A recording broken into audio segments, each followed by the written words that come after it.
Hello parents, welcome to another Algebra Punch video and this is day number 8.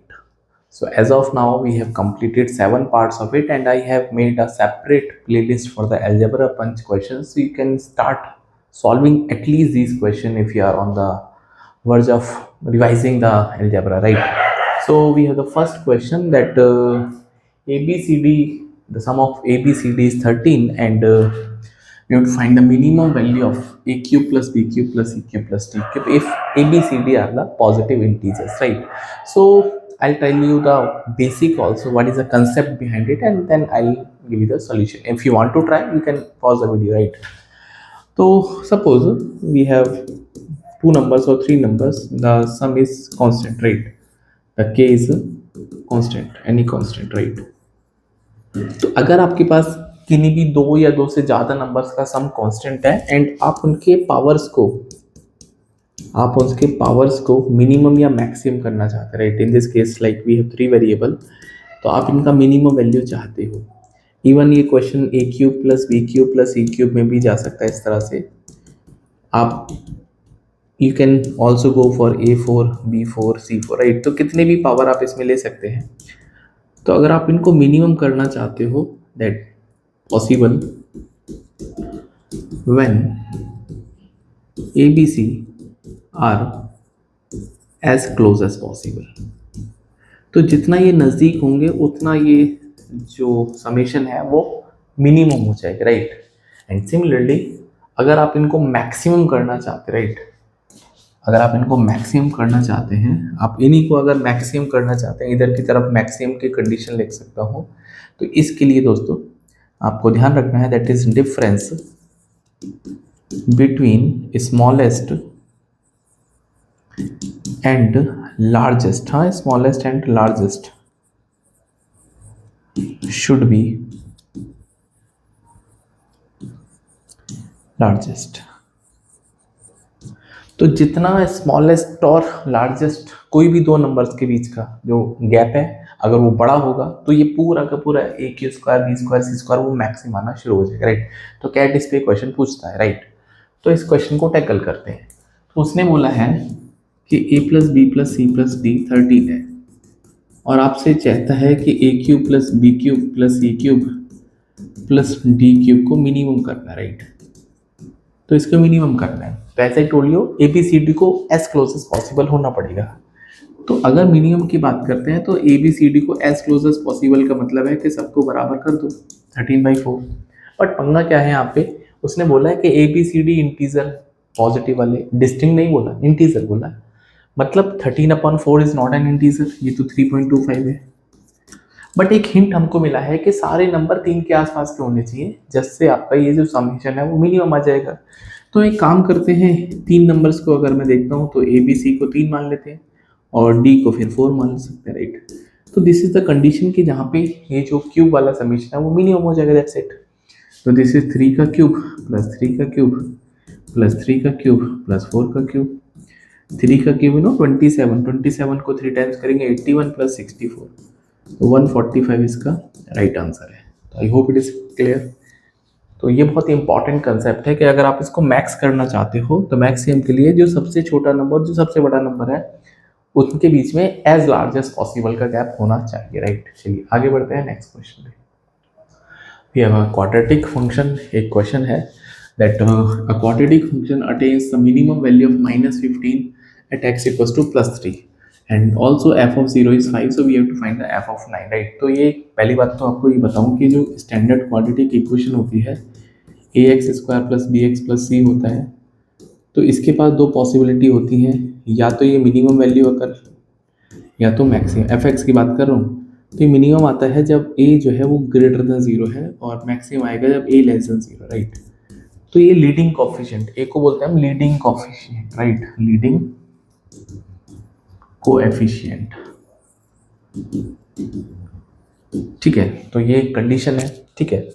Now minimum value ले रहा है -15 x equals to 3 का, right? तो standard question और इस तरह का क्वेश्चन आएगा कि मैक्सिमम वैल्यू इतनी है इस पॉइंट पर, मिनिमम वैल्यू इतनी है इस पॉइंट पर, स्टैंडर्ड क्वेश्चन। तो आपको करना क्या है दैट y माइनस k का value should be equals to a times of x minus h का वैल्यू और इसका स्क्वायर। बेसिकली पैराबोला की इक्वेशन है स्टैंडर्ड। तो पैराबोला जो बनेगा वैसे बनेगा क्योंकि यहाँ पर मिनिमम वैल्यू आ रही है, कितनी आ रही है दोस्तों, 3 रखने पर -15, राइट। तो ये तो फिक्स पॉइंट है भाई, इससे ऊपर तो आप कुछ भी नहीं, यूनिक पॉइंट है। बाकी जो पॉइंट होंगे ग्राफ पर 2 पॉइंट होंगे, लेकिन ये यूनिक पॉइंट है इसलिए फिक्स पॉइंट है, राइट। तो ये जो फिक्स पॉइंट होते हैं इसको हम एच और के बोलते हैं। क्या बोलते हैं? एच और के। ठीक है, तो एच और के तो आपके पास फिक्स पॉइंट्स होते हैं, और एक्स और वाई दोस्तों होते हैं पासिंग पॉइंट। कि एक्स की वैल्यू ये रखने पर वाई इतना आ रहा है, इनको बोलते हैं पासिंग पॉइंट्स, राइट। ठीक है, और ये आपका एक कांस्टेंट है जिसकी वैल्यू हमको फाइंड आउट करनी है। हमारा टारगेट ए निकालने का, राइट, तो निकाल देते हैं। तो यहाँ पे एच की वैल्यू दोस्तों है 3, के की -15, और पासिंग पॉइंट आपको 0 पर 15, मतलब एक्स की वैल्यू 0, वाई 5, तो 5 माइनस के का वैल्यू है -15 equals to a times of x का वैल्यू पासिंग पॉइंट 0 और फिक्स पॉइंट है 3, तो 3 और ये स्क्वायर हो जाएगा, तो यहाँ से 20/9 इक्वल्स टू ए। तो ए का वैल्यू जैसे ही आ जाएगा, question is done and dusted, right. तो अब आपको दूसरा passing point, this is also a passing point, मतलब एक्स का वैल्यू 9 पर वाई कितना आएगा, पासिंग पॉइंट पूछ रहा है आपसे, राइट। तो वाई अननोन है, फिक्स पॉइंट तो एज इट इज रहेंगे, तो माइनस माइनस प्लस का 15 इक्वल्स टू, राइट, एक आपके पास 20/9 है। अब जो एक पासिंग पॉइंट है एक्स के टर्म्स में वो 9 है, और जो फिक्स पॉइंट था वो तो प्लस का 3 है, बेसिकली -3 हो जाएगा, राइट। ठीक है, -3 हो जाएगा एंड इसका स्क्वायर करेंगे, so y plus 15 equals to 20/9 into, ये बनेगा 6, 6 का स्क्वायर 36, तो 9 4 जा 36, which implies y equals to 80, और ये 15 उधर चला जाएगा, so that is 65. So this is the answer of the question. I believe it is clear. तो इसका आंसर बनेगा 65। तो स्टैंडर्ड क्वेश्चन है एंड यू शुड नो। आपकी बहुत सारी कैलकुलेशन बच जाएगी, तो मैंने लिखने में समय लगा दिया। बिलीव मी 30 to 40 सेकंड में आप इस क्वेश्चन को टैकल कर सकते हैं। जस्ट वैल्यू पुट करनी है इसमें, और ए आते ही दूसरा पासिंग पॉइंट निकालना है, दैट्स इट, राइट। ये भी अच्छा क्वेश्चन है, हालांकि इसको आप जो कैलकुलेटर रहेगा ना ऑनलाइन स्क्रीन, उस पर यूज़ कर सकते हैं, राइट, बट फिर भी मैथमेटिकल अप्रोच क्या है उस पर बात करते हैं। तो मेरे पास इसका मार्कर का कलर चेंज करते हैं, 11 माइनस √72 और 11 प्लस √72, राइट।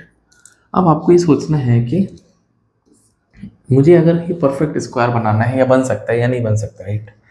तो 11 दिखता है, और यहाँ पे वही √72 में मुझे जो दिख रहा है, अगर मैं 2 को बाहर निकालता हूँ तो ये बनेगा 9, ठीक है भाई, 9 बनेगा यहाँ पे, 2 इंटू 36, मतलब 36 बनेगा रूट के अंदर, तो 36 मतलब 2ab। तो और मुझे यहाँ पे 11 करना है, राइट। ये बड़ा इंपॉर्टेंट है कि जब आप इसको तोड़ना चाहते हो तो आप ऐसे इसको स्प्लिट करिए जिससे कि आप या तो ये बना पाए, ठीक है, क्योंकि अक्सर ये क्वेश्चन आता है कि जब आप इसका परफेक्ट स्क्वायर बनाएंगे तो ये कुछ कैंसिल आउट होके हो जाएगा, राइट। एक तो ये है, तो यहाँ से हो सकता है आप इसको बना पाए, क्योंकि ये 4 इंटू 9 पे स्क्वायर करने पर तो नहीं बनेगा, ठीक है। तो ये काम ना करें, इसमें दिमाग लगाने से अच्छा है, क्योंकि मुझे तो सोल्यूशन करना है। तो मैं काम करता हूँ, इसको थोड़ी देर के लिए के मान लेते हैं, राइट, इसको थोड़ी देर के लिए के मान लेते हैं, राइट।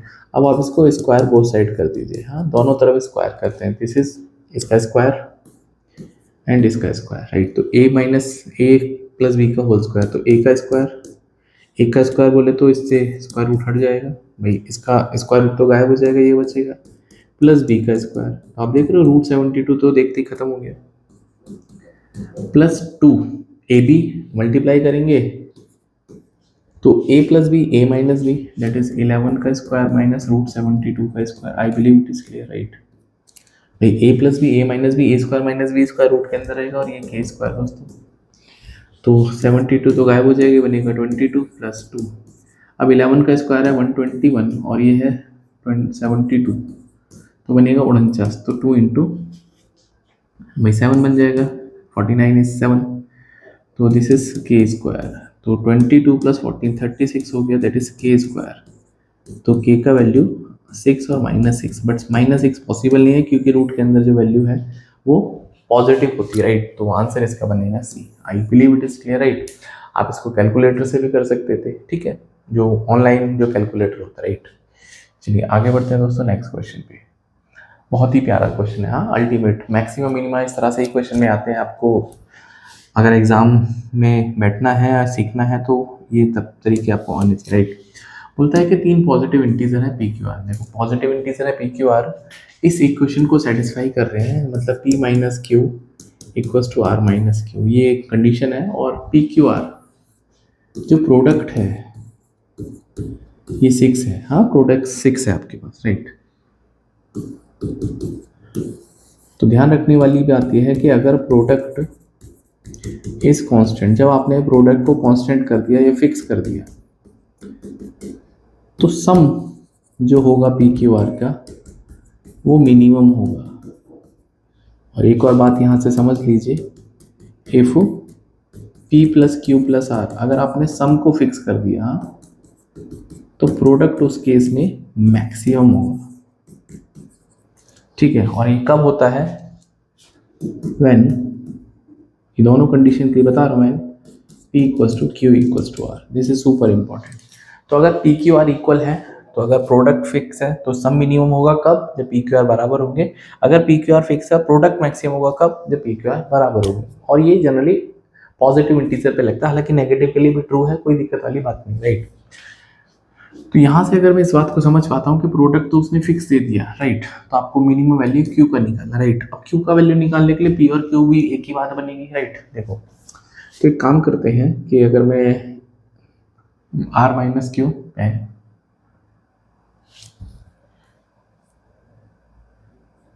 यहाँ पे आई थिंक कुछ एरर है, यहाँ पे हमको q minus r, p minus q, r minus q, r minus q तो फिर कैंसिल आउट हो जाएगा। यहाँ पे क्यू माइनस आर करना पड़ेगा मुझे लग रहा है, तो क्वेश्चन में क्यू माइनस आर आएगा, right. Q minus r error है, ठीक है। तो p plus r equals to twice of q, हाँ, वरना तो क्यू क्यू कैंसिल आउट हो जाएगा, राइट। क्वेश्चन में एरर था। तो twice of q equals to p और आर है, राइट। तो अगर मुझे इसमें समीशन करना पी क्यू आर का, तो एक काम करते हैं, दोनों तरफ क्यू ऐड कर देते हैं। तो जब आप दोनों तरफ क्यू ऐड करोगे तो थ्राइस ऑफ क्यू बन जाएगा, दैट्स इट। तो प्रोडक्ट आपके पास पी क्यू आर इसने 6 दे दिया, हाँ, फिक्स कर दिया। और आप सम को, भाई क्यू का मिनिमम वैल्यू कब होगा? आप सोच के देखो कि ये मिनिमम कब होगा? जब ये मिनिमम होंगे। और ये मिनिमम कब होगा? जब पी क्यू आर बराबर होगा, that is a point, right. तो आप ये बोल सकते हैं सर कि ये मिनिमम तब हो गया जब पी क्यू आर मिनिमम है, और पी क्यू आर मिनिमम होने के लिए p equals to q equals to r, तो तीनों वैल्यू को क्या होना पड़ेगा? इक्वल होना पड़ेगा, ठीक है। तो P equals to q equals to r, थोड़ी देर के लिए K मान लेते हैं। तो मतलब K का Q जो है वो 6 दे रखा है, मीन्स K का वैल्यू हो जाएगा 6 की power 1/3। I believe it is clear, right. I believe it is clear, right. अब आपसे बोलता है कि Q की मिनिमम वैल्यू P की R की सेम टू सेम है, क्योंकि K ही Q है और Q ही K है। तो आंसर बन जाएगा दोस्तों, that is Q equals to 6 की power 1/3। Option number C correct है। हाँ, सुपर ब्यूटीफुल कंसेप्ट, राइट। ये पता होना चाहिए आपको, राइट। चलिए लास्ट क्वेश्चन आज के पंच का, ये भी अच्छा क्वेश्चन है। बोलता है y equals to mod x plus 1 minus mod x minus 2, right. Some questions PYQ है, सम क्वेश्चन कहीं मॉक के क्वेश्चन है, राइट। तो ये सब चलता है इसमें, आपको पता होना चाहिए कि क्वेश्चन कहाँ से आ रहे हैं और कैसे टैकल करना है उनको। तो y equals to mod x plus 1 minus mod x minus 2, so which of the range of y is true, right. तो इनमें से कौन सा y का रेंज ट्रू है, राइट। तो जनरली इस तरह के क्वेश्चन में अगर आपके पास ग्राफ का नॉलेज है तो आप इस क्वेश्चन को अच्छे से टैकल कर सकते हैं, राइट। अब ग्राफ के लिए क्या है, मैंने हालांकि ग्राफ के लिए अलग से एक पूरा का पूरा वीडियो बना रखा था 3-4 पार्ट में, आप उसको देख सकते हैं कि अगर x का वैल्यू -1, भाई ये इसका CP बन जाएगा और ये दोस्तों इसका CP बनेगा 2, राइट। तो आपको करना क्या होता है कि जब आप ग्राफ बनाते हैं तो इन क्रिटिकल पॉइंट पे y की वैल्यू चेक कर लो। तो -1 रखने पर ये 0 हो जाएगा और ये 3 हो जाएगा, है ना। तो -1 रखने पर ये वाली वैल्यू -3 आने वाली है, ऐसा क्यों? क्योंकि -1 -2, तो ये तो बेसिकली 3 हो जाएगा, लेकिन बाहर माइनस है। और x का वैल्यू 2 रखने पर ये 0 हो जाएगा और ये 3 हो जाएगा। तो 2 रखने पर ये 2,3 हो जाएगा, ऐसा। अब क्योंकि स्ट्रेट लाइन है लीनियर, भाई y की पावर भी लीनियर, x की पावर भी लीनियर, तो स्ट्रेट लाइन बनेगा। तो जब आप दोस्तों इसको स्ट्रेट लाइन से कनेक्ट करोगे तो ऐसा बनेगा, राइट, ऐसा बन गया। समझ में आ गया? अब सर थोड़ा सा कैसे पता चलेगा कि ग्राफ ऊपर जाएगा या हॉरिजॉन्टल हो जाएगा? कुछ नहीं करना यार, आपको मन है ना x की वैल्यू 3 डाल के देख लो और x की वैल्यू -2, इसके अगला वाला पॉइंट। तो 3 रखने पर कितना आएगा भाई, ये 4 हो गया 3 रखने पर, एट x इक्वल्स टू 3 रखने पर y निकालना है। तो 3 और 1 4 हो गया, माइनस 3 रखने पर 3 माइनस 2, तो फिर से कितना आएगा 3 आएगा, मतलब ये ग्राफ हॉरिजॉन्टल हो जाएगा, दैट्स इट। और आप चाहें तो इसको यहाँ पर भी चेक करके देख लेना, तो ये ग्राफ यहाँ से हॉरिजॉन्टल हो जाएगा। इसका मतलब जो y की रेंज है वो -3 से लेके +3 जा रही है, उसके ऊपर जाएंगे नहीं, इनके बीच में ही स्विंग कर रही है। तो y की जो वैल्यू स्विंग करेगी -3 और 3 के बीच में सॉल्व करेगी, that's it. So I hope you enjoyed these question and for more such question you can join Quant Prep 19 में बाकी और भी कंटेंट है, प्लेलिस्ट बना रखी है टॉप 200 अलजेब्रा क्वेश्चंस की, ऑलमोस्ट 100 ज्योमेट्री क्वेश्चंस हैं और बहुत सारे क्वेश्चंस हैं जो कि आप सॉल्व कर सकते हैं। एंड उतना कर लेंगे तो डेफिनेटली, और जो हैक है ना 60 सेकंड से, उनको भी देखा करो, you will be learning from these also, right? So see you in the next video. Till then you can join Quant Prep 99 and start following the playlist Algebra Punch.